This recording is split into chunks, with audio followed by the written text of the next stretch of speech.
welcome back. Today I'm gonna show you how to change the chain and how to adjust the gears.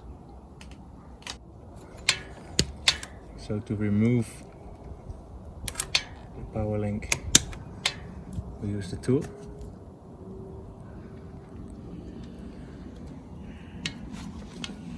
If you don't have a tool, use an old spoke or a hanger for your clothes or whatever. Take a little cable.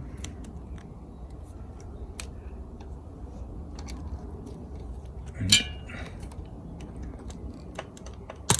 pull it. So now we can mount the new chain and loop it through the derailleurs. And be careful that it passes the pin when you pull it through the pulley wheels. Now we can adjust the length of the chain. I will keep it fairly long because we use different gear setups. In the bottom on the left you can see the advice from Shimano. So now I can shorten the chain, what is too long, and connect the chain with the KMC missing link and close it with the tool, like so. If you don't have a tool, you can also push the crank and it will close itself. So now I can mount the chain, and I will start by checking the hanger. Always check if your hanger is straight. If you cannot do it yourself with a hanger alignment gauge, then go to the bike shop. So now I will put it on the lowest gear, and I want to check the lower stopper bolt on the rear derailleur. So I need a 2mm Allen key, and what I want is that the stopper bolt here just touches the link. Again, you can see it in the description of Shimano on the right. So that's done. Now I will shift it to the 11. It needs to be an outer plate also.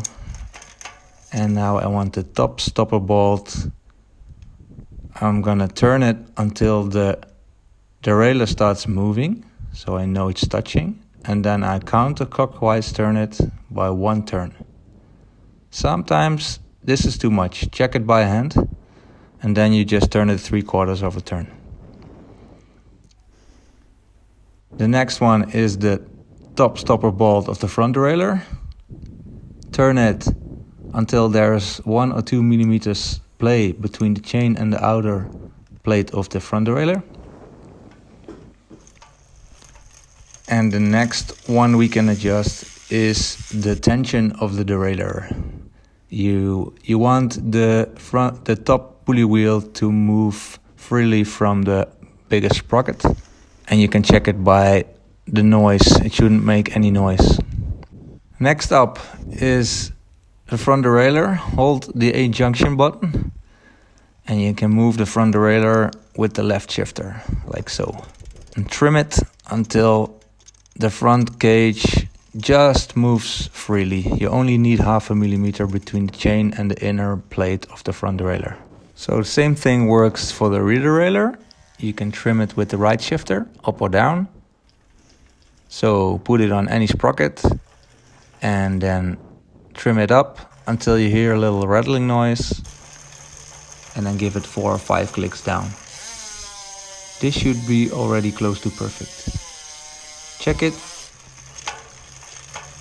and repeat until you are happy.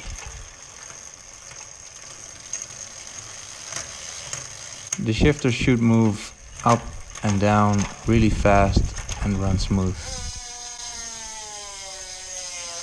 And once you're finished, you push the A junction button and it'll go out of setting mode.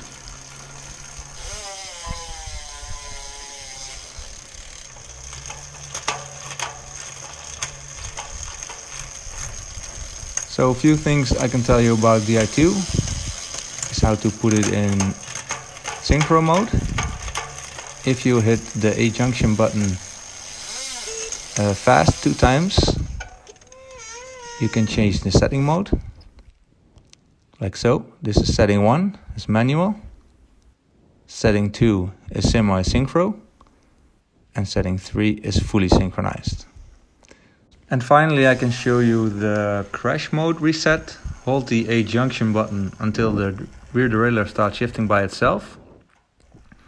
Sometimes your derailleur can go into crash mode after a crash or after being in your car. And this is the way to reset it to the last setting. That's it.